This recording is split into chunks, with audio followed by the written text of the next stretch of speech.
Oh, shit!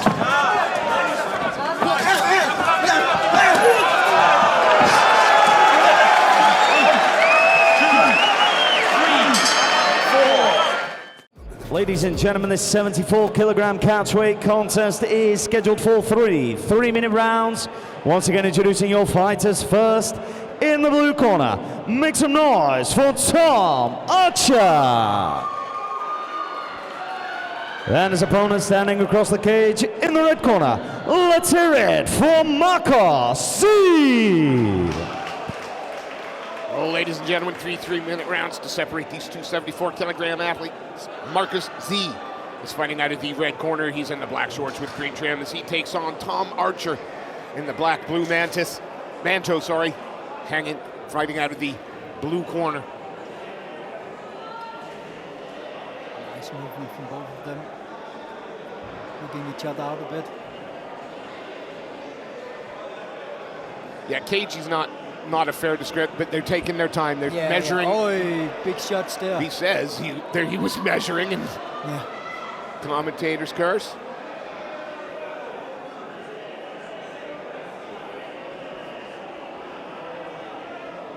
Yeah, there. Lots of twitching. Pushing forward, is he there?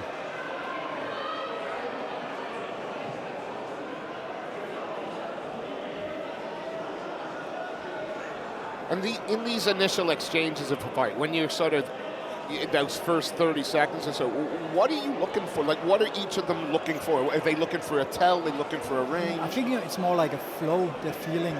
Like, you see how he's acting, how he's moving, and you get your own movement in as well. So it's just like more like a flow between the fighters. And then later on, you start like looking, you start setting up traps and stuff like that. But in the first round, it's just about getting into your motions, and And I suppose you have to think as a fighter, you don't want to kind of show habits consistently, so the same thing all the time. You want to give different looks to your techniques. Yeah. So that's a part of it too, like showing different looks and see how he reacts on it. But the first 30 seconds is definitely just about moving, feeling the cage, feeling his like energy in front of you, and then you can start setting up traps and getting him into your game, you know. And that's what they're still doing now. You can see. Feeling each other's distance. Oh, nice. I mean, stopping the takedown there and coming in and counter him. I mean, the takedown did come from a long way out. It did. You don't want to telegraph that too hard. It looks like Zee's got fairly fast hands. Yeah. Very explosive there. And now it's like, because he had the cage, so Nzee had nowhere to go. But immediately, digs an underhook and throws him off. And the way he was going from one side to another, and that's the way you need to get off the cage. You cannot just try to fight one side. You need to change it up, going left to right when you're there, and shift the weight. Yeah, that got through left hand land. That was a big left hand. Right now, I just get the sense that Zee's finding Archer easier to read than the other way around. He still needs to be careful. Yeah. I mean, you see again, he's not letting him get him to the cage. He's like turning him right away. Yeah. Couple of chipping little knees to the thigh. Controlling. Blue corner's trying to slow it down a little bit there. Yes. Yeah, certainly the more explosive strikes, the bigger strikes you had, Marcos C for sure. And sometimes it's harder to wrestle a guy who is a striker because they don't want to have anything to do with the wrestling. Yeah. Then if you're wrestling a guy who has just a little bit of wrestling. He'll go all engage you, Yeah, he wants to like disengage the wrestling with wrestling. But sometimes that gets into the wrestling, isn't it? Yeah. But when you have a striker who don't want to have anything to do with the wrestling, it's very hard because he's just relentless with getting away. I think Mark Coleman found that out in UFC 8 or 9. But he wrestled, but Maurice Smith learned how to protect himself in the bottom, and as soon as he got up and knocked him the hell out.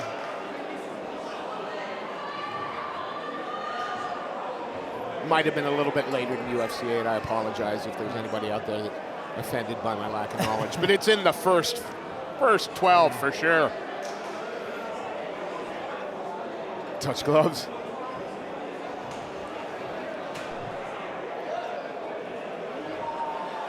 And again, good fades, good distance management there, and beautiful inside. Oh, outside. That was very nice. Right on it, and again with the fades there. Oh, got caught coming in, but lands too. He needs to be careful he don't put his chin up when he's going that close in.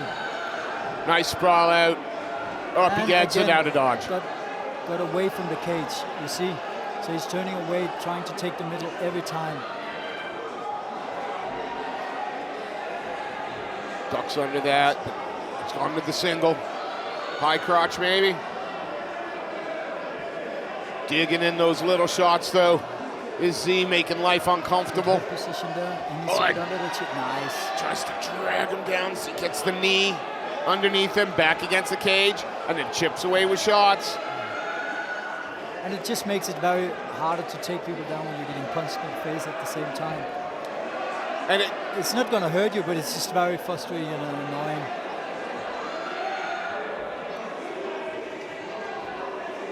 Again, all the forward pressure is absolutely coming from Archer.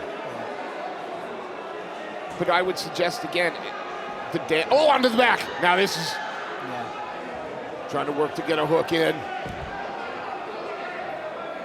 Pulls him away from the cage, and now jumps on.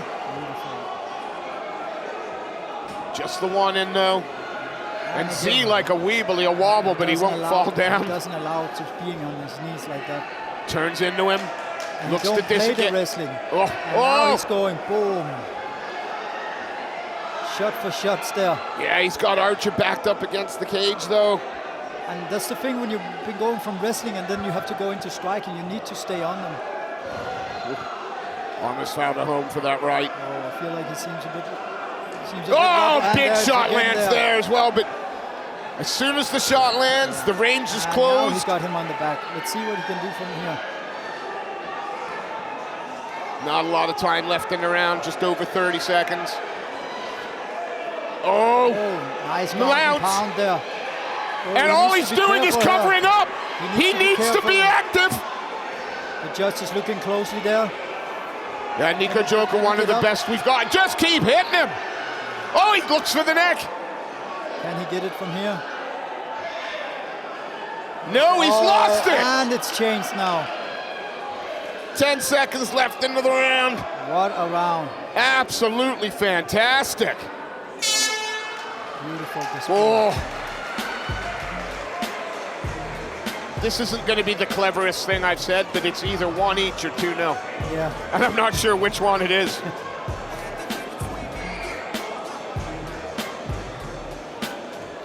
Just the aesthetics of it, it does seem that Archer in the blue corner is perhaps wearing the pace of the fight and the damage just a little bit more heavily. I feel like he was closer to finish the fight. But again, with the striking, he got him as well. Yeah. So.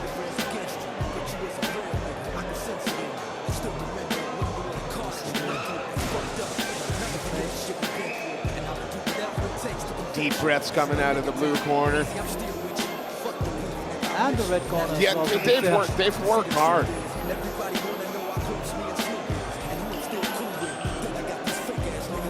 If you're Carl Prince over there, are you asking Nzee to do anything different? You don't want to be on bottom. Yeah, don't be on bottom. Fight, and get away from the cage. I feel like that's why he was very good at not getting caught against the cage, but you just need to fight. Stay in the middle. Take the center of the cage and.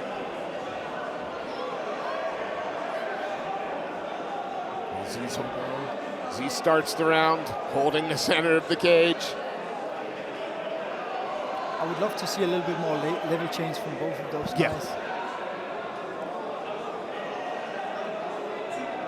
Right now, though. Because if you're only level changing when you're shooting, it's so easy to. Yeah. I suppose it's like everything else. If you want a strike to land, you set it up behind other things. Again, it's not that the pace is slowed, but the intent a little bit. Eats a couple of heavy shots, but ends up on the back. He needs to be careful here. Got the arm wrapped around. And he managed to stand up again. that was just a lot of strength there. Yeah. Oh. Well, if you ain't, hey, if you're not cheating, you're not trying. One definitely in, but through the screen.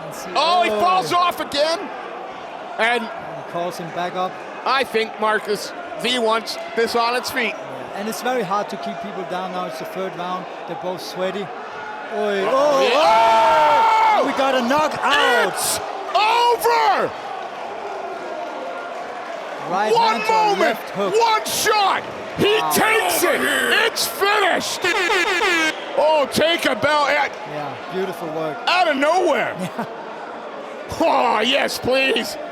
Good Lord, that's a finish. Woo! There we see again the follow-up was absolutely academic. It was not needed. Let's see if you can get another replay. Oh, yes, please.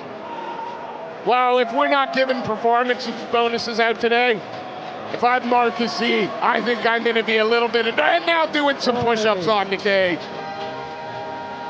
Yeah, if I'm Marcus Nzee, I'm going, hey, 50 G's, Dana, but not sure you'd get it here. Maybe. If you don't ask, you don't get, right? That's right. Oh, he's still hurt, you can see. Yeah. Blue corner. Hard time standing.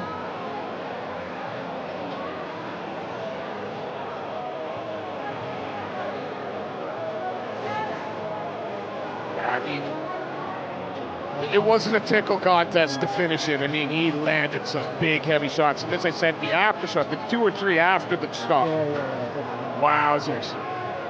Oh, I'm gonna need to get my breath back. So, Mr. Chris Clark, come into the cage and make the result official. Ladies and gentlemen, make some noise for both fighters. Your referee stops the contest at 1 minute 20 seconds of round number 3. Your winner via TKO, Marcus Nzee.